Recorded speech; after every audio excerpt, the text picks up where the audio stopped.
Welcome to Lunchbox Sessions, bite-sized industrial training.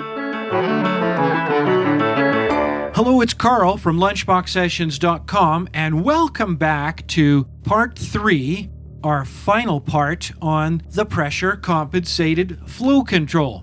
And in parts 1 and 2, we looked at how the overall system of this simulation functions, what the purpose of the pressure gauges are, and a few other basic system parameters. But then in part 2, we spent a lot of time noticing that the resistance to flow leaving this flow control, which we could change by varying the amounts of bricks on our brake shoe brick stacker, even when that load pressure changes, we noticed that the value of the pressure just preceding the needle valve was always about 100 psi higher than that load pressure. And we noticed that consistent delta P, that automatic setting of 100 higher, is what gave us a very consistent flow rate through the needle valve and helped us lock in our RPMs, which was our objective. And we noticed that was done by taking the load pressure through a load sensing passage, combining it with a 100 psi spring. Adding those two values together is what accounts for the pressure value preceding the needle valve. But what we did not yet cover is how is this pressure set up exactly? Well, what we need to do now is move back to the left side of our pressure compensated flow control and notice a pressure transition here depicted from red down to orange in this zone. And also noticing that there is this passage, this pilot passage that wraps around to the back, the left side of our compensator spool. And so what we see is that any pressure acting on this surface moves the spool to the right. Up until now, we've been talking about what happens if we increase pressure on the right, which moves our spool to the left. But if we reduce bricks on the brick stacker, then we notice our spool moves to the right. Well, that's thanks to pressure that is acting on the left side piston face of our pressure compensator spool. Now, one would have to imagine that the pressure needs to change, increase or decrease in this zone a little bit in order for the spool to move right or left and have that fight with the spring on the right-hand side. And so that accounts for why we do see a bit of variation on this pressure gauge preceding the needle valve. But again, it's not much pressure change, and so we notice that even though bricks change on our brick stacker, our RPMs stay pretty closely locked in.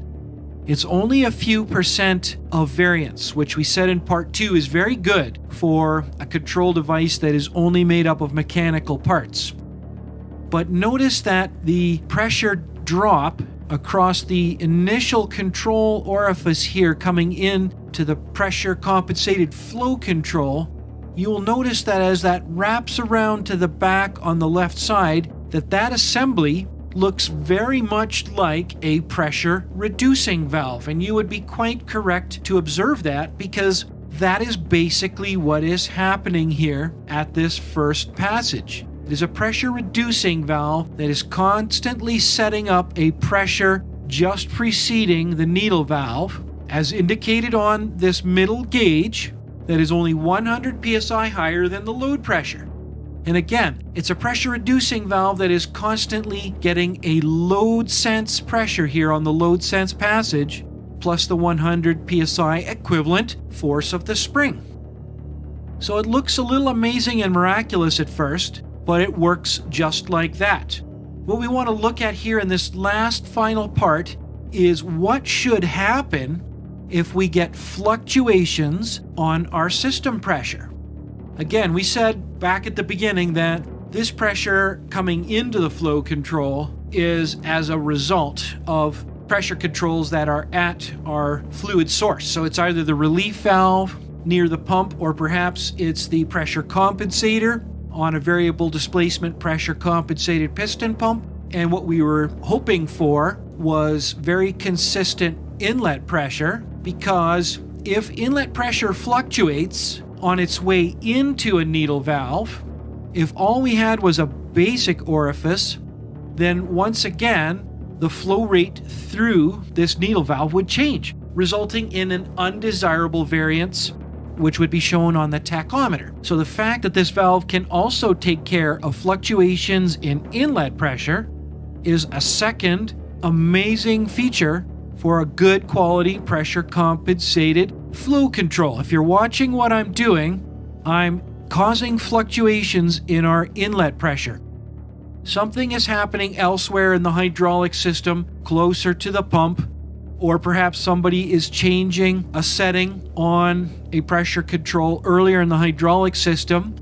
But what's interesting to note is that the pressure differential across our variable control orifice is not changing, and thus the RPMs on our hydraulic motor are staying pretty closely locked in.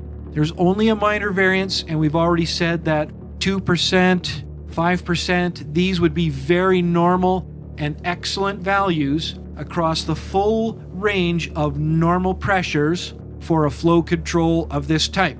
So the pressure compensated flow control has the addition of a compensator spool, as noted by the extra straight arrowheads that you see on the ANSI symbol in the lower left and the ISO symbol beside it, and that makes this type of flow control quite unique. That's all. Thanks for watching. We have hundreds of interactive resources like this live schematic, so you can try out your wild ideas without blowing anything up. Get started at lunchboxsessions.com.